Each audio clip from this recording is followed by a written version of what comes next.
एक बार की बात है। एक गांव था जहां पर एक बहुत बड़ा सा जामुन का पेड़ था। सारे गांव को पता था कि वो जामुन का पेड़ एक भूत और चुड़ैल का था। उस पेड़ के जैसे जामुन सारे गांव में किसी भी पेड़ में नहीं होते थे, लेकिन फिर भी कोई भी उस पेड़ के जामुनों को हाथ लगाने की हिम्मत नहीं करता था। जिसने भी ऐसा किया उसे अपनी जान से हाथ धोना पड़ा था। एक बार दो दोस्त आपस में बात कर रहे थे। अरे दोस्त, क्या तुमने उस जामुन के पेड़ के बारे में सुना है जो गांव में है? जहां तक मेरी जानकारी है, उस पेड़ के जामुन बड़े ही रसीले होते हैं। हाँ भाई, उस पेड़ के बारे में भला कौन नहीं जानता है। वहां पर एक चुड़ैल और भूत रहते हैं ना। कोई भी उस पेड़ के रसीले जामुन को हाथ नहीं लगाता है, वरना वो भूत और चुड़ैल मिलकर उसका रस निकाल देंगे। अरे कैसी डरपोक जैसी बातें कर रहा है तू। मैंने तो ये भी सुना है कि उस पेड़ के जामुन जैसे जामुन किसी भी और पेड़ में नहीं लगते। हाँ, पर उससे हमें क्या? अरे जतिन, क्या बात कर रहे हो? तुम्हें भी तो पता है कि मैंने खेती किसानी की पढ़ाई की है। अभी अभी मेरी डिग्री खत्म हुई है। मैंने पढ़ा है कि ऐसे जामुन बाजार में बहुत कीमती बिकते हैं। अगर हमने उन्हें बाजार ले जाकर बेचा तो देखते ही देखते हम अमीर हो जाएंगे। अरे अमीर तो तब होंगे ना जब जिंदा बचेंगे। तुम्हारा जरूर दिमाग खराब हो गया है, जो तुम उस पेड़ के जामुन चुरा के बेचने की बात कर रहे हो। वो भूत और चुड़ैल इतने खतरनाक हैं कि वहां जाने वाले की हड्डियां तक चबा जाते हैं। ना बाबा ना, मुझे नहीं बनना ऐसा अमीर। अरे मेरे भोले भाले दोस्त, हम पेड़ के पास नहीं जाएंगे, बल्कि जामुन खुद हमारे पास आएंगे। क्या? तुम्हारा दिमाग तो लगता है सच में खराब हो गया है मनीष। भला जामुन खुद हमारे पास कैसे आएंगे? ओ, तो कहीं वो भूत और चुड़ैल खुद तुम्हें जामुन देकर तो नहीं जाने वाले हैं? मनीष जतिन को खींचकर अपने साथ ले जाता है। दोनों जामुन के पेड़ से थोड़ा दूर झाड़ियों के पीछे छिपे हुए थे। मनीष अपने साथ एक बैग लेकर आया था। उसने बैग में से एक ड्रोन बाहर निकाला। अरे ये क्या? याद है तुझे जतिन? ये ड्रोन मुझे बड़े भैया ने मेरे जन्मदिन पर शहर से ला कर दिया था। याद है हमने इससे कितना खेला था? हाँ हाँ, सब याद है मुझे, पर तू ये बता कि इसका अभी क्या काम? बस अब तू देखता जा जतिन कि मैं क्या क्या कमाल करता हूँ। बस तू एक काम कर, ये ले मेरा फोन पकड़। अब ये ड्रोन जहां जहां जाएगा हमें सब कुछ मेरे फोन पे दिखता जाएगा। मनीष अपना ड्रोन उड़ाता है और उसे जामुन के पेड़ के पास भेज देता है। ड्रोन पेड़ के एकदम पास पहुंच जाता है। तब फोन में दिखाई देता है कि चुड़ैल और भूत दोनों अपने पेड़ पर सो रहे थे। वो देख मनीष, वो रहे दोनों भूत और चुड़ैल। वाकई में कितने डरावने लग रहे हैं दोनों। श्श्श, आवाज मत कर, मुझे मेरा काम करने दे। मनीष अपने ड्रोन को पेड़ के सबसे ऊपर ले जाता है और एक बटन दबाता है। उसके ड्रोन में से एक जाल बाहर आता है और वो एक डाली से कई सारे जामुन तोड़कर इकट्ठे कर लेता है। इसके बाद मनीष अपने ड्रोन को वापस अपने पास बुला लेता है। अरे मनीष, तूने तो सच में कर दिखाया। मुझे तो अपनी आंखों पे यकीन ही नहीं हो रहा है। जिस जामुन के पेड़ के आसपास भटकने से भी सारा गांव डरता है, तूने उसी से जामुन चुरा लिए, और वो भी इतने सारे।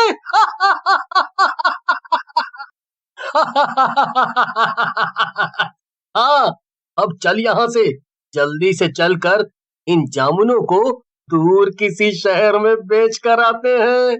अच्छा, मगर दूर क्यों?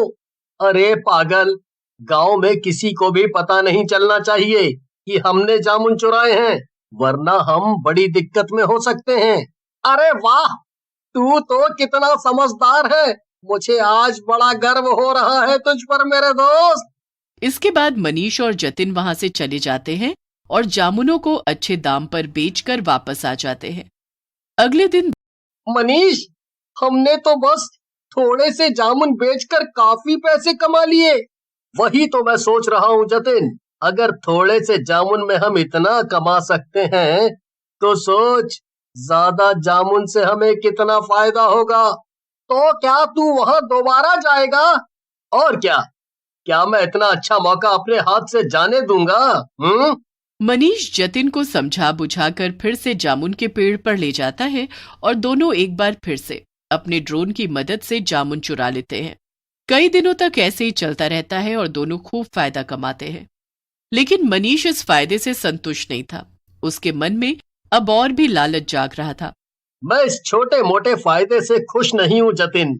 जब हम इतना सारा फायदा कमा सकते हैं और वो भी एक ही बार में, तो हम रोज रोज ये चिंदी चोरियां क्यों कर रहे हैं?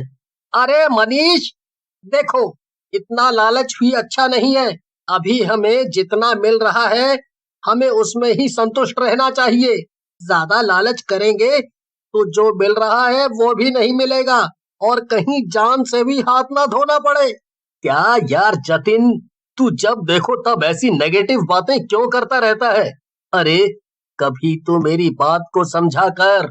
जब हम एक साथ लखपति बन सकते हैं तो ये छोटी मोटी चोरियां क्यों करें? अब तू कुछ भी कहे मनीष, मैं तेरी बातों में नहीं आऊंगा। अगर तुझे ऐसा कुछ भी करना है तो अकेले कर, मैं तेरा साथ नहीं दूंगा, समझा? जतिन और मनीष की आपस में बहस हो जाती है और जतिन वहां से उठकर चला जाता है। मनीष खुद से कहता है, बड़ा आया, जब मैं अमीर हो जाऊंगा ना तब आएगा मेरे पास भागते हुए और तब मैं इसे बताऊंगा। मनीष अपने मजबूत इरादों के साथ जामुन के पेड़ की तरफ निकल पड़ता है। बस आज मैं एक बार में ही एक बड़ा हाथ मारूंगा और काफी सारे जामुन इकट्ठा कर लूंगा। इसके बाद मुझे दोबारा कम से कम 1 साल तक यहाँ आने की जरूरत नहीं पड़ेगी। मनीष ने एक बार फिर से अपना ड्रोन हवा में उड़ाया और पेड़ के पास लेकर गया। ड्रोन से जो जाल बंधा हुआ था वो काफी बड़ा और भारी था, लेकिन फिर भी मनीष ने ठान लिया था कि वो जामुन चुरा कर ही मानेगा। उसने एक बार में काफी सारे जामुन इकट्ठे कर लिए।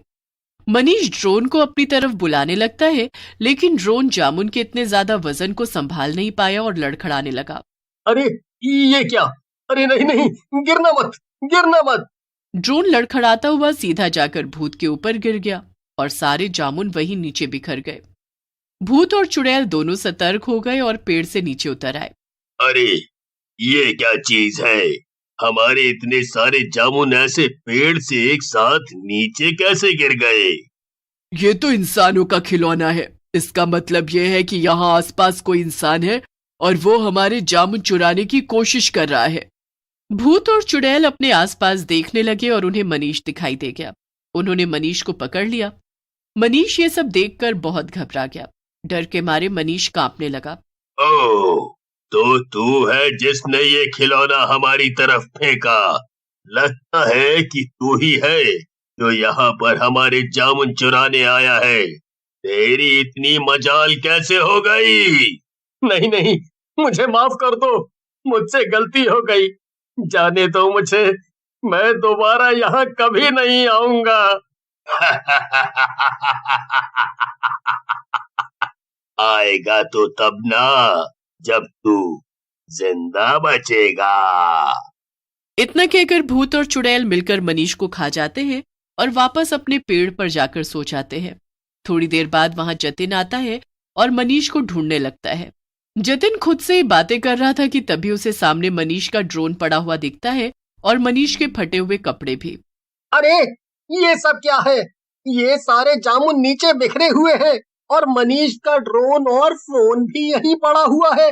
यहाँ पर आखिर हुआ क्या? जतिन मनीष के ड्रोन और फोन को उठाकर देखता है। ड्रोन में सब कुछ रिकॉर्ड हो गया था कि कैसे भूत और चुड़ैल ने मनीष को खा लिया। जतिन रोता हुआ वहां से चला जाता है और मनीष को अपने लालच की सजा मिल जाती है। मनीष और जतिन के साथ हुए इस हादसे के बाद से गांव वाले और भी सतर्क हो जाते हैं और कोई भी दोबारा जामुन के पेड़ के पास नहीं जाता है।